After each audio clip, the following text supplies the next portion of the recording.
Hello friends, Radhe Radhe. কেমন আছো সবাই? আশা করি ভালো আছো, সুস্থ আছো। আমরাও কিন্তু বেশ ভালো আছি। আরও একবার মো লাইফস্টাইল ব্লগে তোমাদের ওয়েলকাম আর অনেক অনেক ভালোবাসা দিয়ে আজকের ব্লগটা শুরু করলাম। আর এখন বাজে প্রায় সকাল 8টার মতন। তো এখন থেকেই তোমাদেরকে সাথে নিয়ে আজকের ব্লগটা শুরু করছি। আর আজকে প্রায় অনেকটা দেরি করেই ব্লগটা শুরু করলাম, কারণ একটাই, যা ঠান্ডা পড়েছে, ঠান্ডায় উঠে একদমই জলের কাজ সকাল সকাল করা যাচ্ছে না। তাই একটু রেস্ট নিয়ে তারপর একবারই দাদাভাই অফিস যাওয়ার পর তারপর সমস্ত কাজ কিন্তু শুরু করছি। তবে আজকে দাদাভাইয়ের কাজটাও ঘর থেকেই হবে, অফিস যায়নি, ঘরে থেকেই সমস্ত কাজ করবে। তো তাই এখন দেখো গাছগুলোতে জল দিয়ে দিলাম। আর এই যে অফিসের কাজ করবে বলে ডাইনিংয়ের অবস্থা কিন্তু এখন আমার এই রকম হয়ে আছে। আর এখন প্রায় ওই যে বললাম 8টা পেরিয়েই গেছে বলতে পারো। তাই এখন জল খাবারটা সকাল সকাল বানিয়ে নিয়েছিলাম।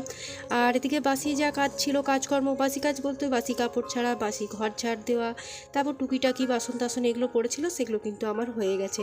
মানে বাসি কাজকর্ম মোটামুটি কিন্তু আমার হয়ে গেছে।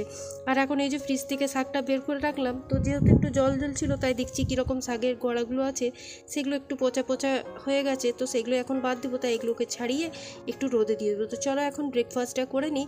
তো তাই গরম গরম পরোটা আর গরম গরম চা দিয়ে আজকে দিনটা শুরু করলাম।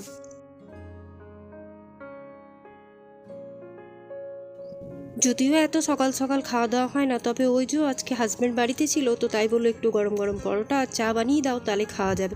তো ব্যাস, আমার আর ছেলেরও দুটো করে বানিয়ে নিলাম। আর আজকে ছেলের এক্সাম নেই, কালকে আছে।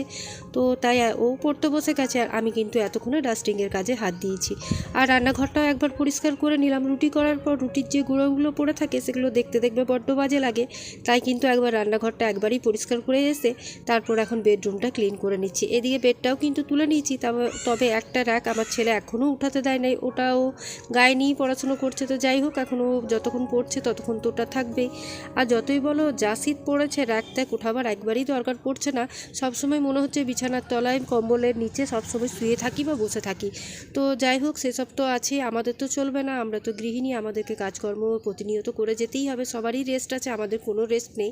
তো এখন সেজন্য আমিও কাজগুলো ঝটপট করে নিচ্ছি। যত তাড়াতাড়ি করে নিতে পারবো তত নিজেরই সুবিধা, তাই না? আর আমার বাড়িটা জানো তো, সকালবেলায় তোমার যতটা ঠান্ডা, আবার রাতেও তার দ্বিগুণ ঠান্ডা হয়ে যায়। আর ঠিক গরমকালও মানে এরকমই, গরমটাও ততটাই বেশি। তো কিছু করার নেই, যেরকম যে পরিস্থিতি থাকে সেটাই মেনে নিতে হয়।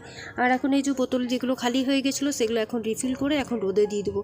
দুটো করে বোতল সবসময় রোদে রেখে দিই, তাহলে কি হয়, জলটা খাওয়া যায়। জানো তো, এত জলগুলো ঠান্ডা। আর টাঙ্কির যে জল আছে সেগুলো তো একদমই হাত দেওয়া যাচ্ছে না। তাই এখন মানে যেগুলো জলের কাজ থাকছে সেগুলো আমি একটু দেরি করেই করছি, কারণ ঠান্ডা লাগার ধাত আছে। আর যাদের ঠান্ডা লাগার ধাত আছে, কাজটা একটু পরে করো, কিন্তু নিজের শরীরটাকে যত্ন করে। তো সেটাই আমিও করি, আগে নিজের শরীরের দিকে খেয়াল রাখি, তারপরেই কিন্তু কাজগুলো করি। আর এদিকে এই যে ভাইজি এসছে, তাদের বাসন কয়েকটা ছিল। কালকে ওই আমার হেয়ারিংয়ের ডেট ছিল, তো ওর মাই কালকে রান্না বান্না করে সমস্ত খাবার দাবার দিয়েছিল। তো সেগুলোই এখন আবার বাসনগুলো দিয়ে দিলাম, কারণ যেহেতু রান্না বান্নার জন্য সকালে দরকার আছে, তাই না? তো এই যে এই উঠোনে আমাদের এই জায়গাটা আছে, সে যে রিজার্ভারটা করা আছে, সেখানে জল তলগুলো কিন্তু গরম করতে দিই। আবার মাঝে মাঝে ছাদেও দিয়ে আসি। তো এখানে জলগুলো থাকলে বেশ ভালোই গরম হয়, আর দুপুরে কিন্তু খাওয়া যায়। তারপর তো রাত থেকে একটু গরম করে করেই জলগুলো খেতে হয়, তাছাড়া উপায় নেই।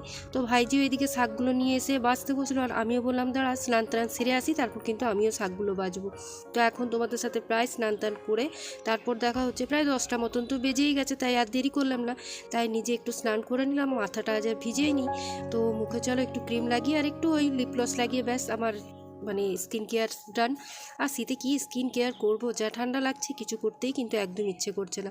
তো রান্নাঘরে এসে এই যে শাকটা বাজবো, তার আগে ভাবলাম মুড়িটা রিফিল করে দিই।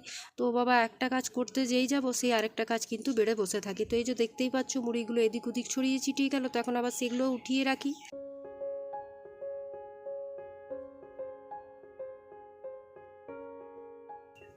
আর আজকে পালং শাকের তরকারি করব, আর ডিমের ঝোল করব পাতলা পাতলা করে। পোস্ত তো আমাদের কম্পালসারি জানোই, আর ওই সিদ্ধ আছে, তারপর তোমার ভাজাভুজি, এগুলো তো আমাদের থাকেই। তো এই যে পালং শাকটা কেটে নিলাম, আর মেথি শাকটা রোদে যেয়ে কাটতে এখন বসেছি পুচুন সোনাকে নিয়ে। আর এই রোদটাতে বসলে জানো তো একদমই উঠতে ইচ্ছে করছে না, আর কাজ করতেও একদম ইচ্ছে হচ্ছে না। মনে হচ্ছে গ্যাস ওভেন যা আছে সব বাইরে এনে উঠোনের মধ্যেই রান্নাবান্না করি। আর তোমাদেরকে একটা জিনিস দেখাই, এই দেখো আমাদের বিড়াল, একটা মুন্নি বিড়াল আছে। এই বিড়ালটা প্রায় এখন 10-12 বছর বয়স হবে, তার আবার কিন্তু ছানাপোনা বোনা হয়েছে। তো দেখো বাচ্চাগুলোকে, এই যে কি কিউট কিউট বাচ্চা হয়েছে। তো ও না সবসময় মুড়িই খায়, মুড়ির বেশি কিছু খায় না, খুব কম ভাত পরোটা এইসব খায়। তো মুড়ি ওকে দিলে খুব খুশি। তো এইদিকে দেখো যত বাচ্চাগুলো ওকে সবসময় ঘিরে থাকছে, আর আমাদের বাড়িতেই হয়েছে তো এখন বেশ ভালো লাগছে। আর ওই যে বললাম মুন্নির বয়স কিন্তু প্রায় এখন 12 বছর হয়ে গেছে। আর এখন সবজি টবজি কাটাকুটির পর জলখাবারের যেটুকু বাসন হয়েছে সেগুলো ধুয়ে নিচ্ছি, কারণ দুপুরবেলায় যদি জমা করে রেখে দিই তাহলে বেশি বাসন হয়ে যাবে, আর দুপুরবেলায় ঠান্ডাটা জানো তো ভাত খাওয়ার পর আরও বেশি লাগে। তো সেই জন্যই ভাবলাম এখন যেটুকু বাসন জমে পড়ে আছে সেগুলো আগে টুকটুক করে ধুয়ে নিই, তাহলে কাজটা আমার অনেকটাই হালকা হয়ে যাবে, তাই না? আর আমার মনে হয় যখনের কাজ তখনই যদি আমরা করে নিতে পারি তাহলে কিন্তু কাজের পরিমাণটাও কমে যায় আর মাথার হেডেকটাও কমে যায়, আর কিছু না। আর এদিকে এই যে ডিমটাও সিদ্ধ হয়ে গেছে, সেটাও নামিয়ে দেবো। তারপরে ওই যে বললাম আজকে বড়ি ফোড়ন দিয়ে তোমার পালং শাকের তরকারি করব। পালং শাক, আলু, মূলো, বেগুন দিয়ে আমরা তরকারি করে থাকি।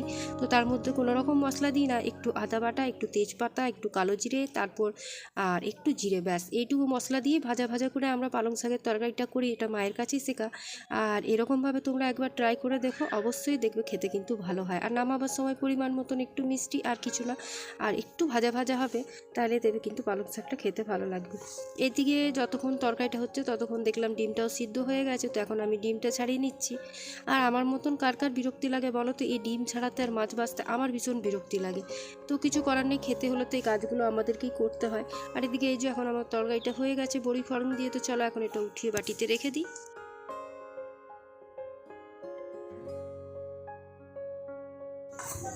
রান্না বান্না কাজ টাজ এগুলো যতক্ষণ না কমপ্লিট হয় ততক্ষণ কিন্তু মাথার মধ্যে একটা দেখবে প্রেশার থাকে, কিন্তু দেখবে যদি তুমি পার্ট বাই পার্ট কাজগুলো করে থাকো সেরকম কিন্তু প্রেশার থাকে না। আমি কিন্তু সেরকম হিসাবে প্রথমে উঠেই সকালেই বাসি কাজগুলো করে নিয়েছিলাম, জলের কোনো কাজ করিনি।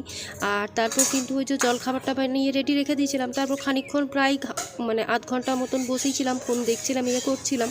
তারপর 8:30 নাগাদ দাদাভাই যে জলখাবার খুচরো খেতে দিল, আমিও খেলাম, দাদাভাইকে দিল। তার মাঝে তো টুকিটাকি ফল টল এইসব খাওয়া খাই হয়েইছে।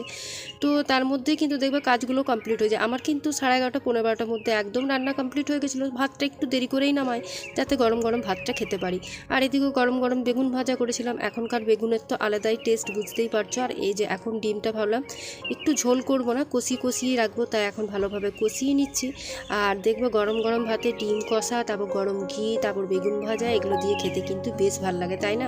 তো মোটামুটি আমার কিন্তু আজকে রান্না বান্না যা যা ছিল সব কিছু কমপ্লিট হয়ে গেছে। তো তোমাদের সাথে একটু শেয়ার করি। এই যে ধনেপাতা দিয়ে একটু ডিমটাকে কষানোই করেছিলাম। আর এইদিকে তোমার আলু সিদ্ধটা রেখেছিলাম পোস্তর বড়া করব বলে। আর এদিকে বেগুন ভাজা আর পালং শাক, বড়ি দিয়ে আলু দিয়ে তরকারি। তো চলো আজকের ব্লগটা এখানেই শেষ করছি, কালকে আবার একটা ব্লগ নিয়ে দেখা হবে। টাটা।